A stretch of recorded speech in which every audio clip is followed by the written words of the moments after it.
Sample naman, Janela, sa bago mong Medyo song. paus ako today. Kayo na lang. Sa susunod, mag-quote ka Pakinggan na natin. ito. Promise. Ayaw. Medyo paos siya ngayon, kayo na lang.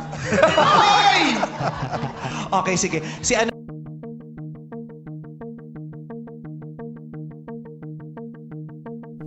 Agad na nag-react si Uncoverable Star Vice Ganda sa tila pagtanggi ni Janela Salvador kay Kim Chiu kanina sa It's Showtime.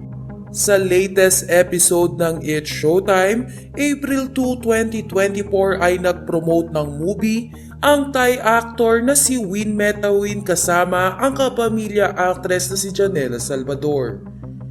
Hindi nga lamang pelikula ang pinromote ni Janela, kundi pati na rin ang kanyang upcoming anniversary concert. Dahil naman dito ay naisipan ni Kim Chiu na tulungan si Janela mag-promote. Kaya naman pinasample niyang kumanta si Janela. Ngunit sa pagkakataon nga na ito ay tila wala sa mood si Janela. Kaya naman sinabi nito na next time na lamang dahil siya ay paos. Ayon kay Janela Salvador, medyo paos ako today, kayo na lang.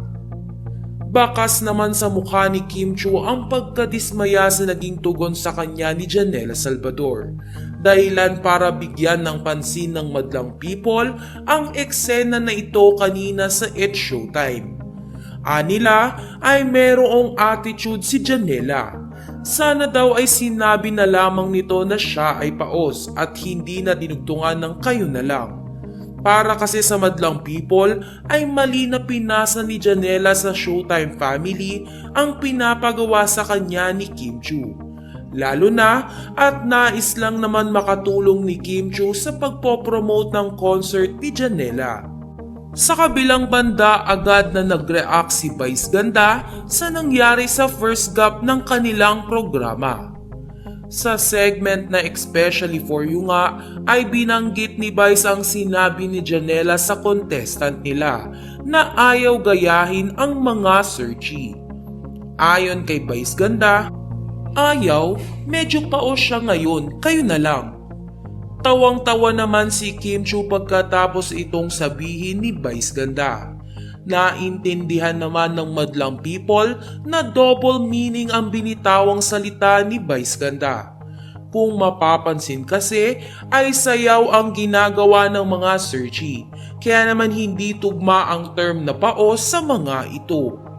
Kumbaga ay inilusot na lamang talaga ni Meme Vice para makareact sa ginawa kanina ni Janela Salvador. Samantala, wala pang reaksyon si Janela Salvador hinggil sa patuloy na pambabash sa kanya ng madlang people. Hiling naman ng mga fans ni Kim Chiu na huwag nang palakihin ang issue dahil ayaw ng aktres ng nagkakagulo ang kanyang mga tagahanga.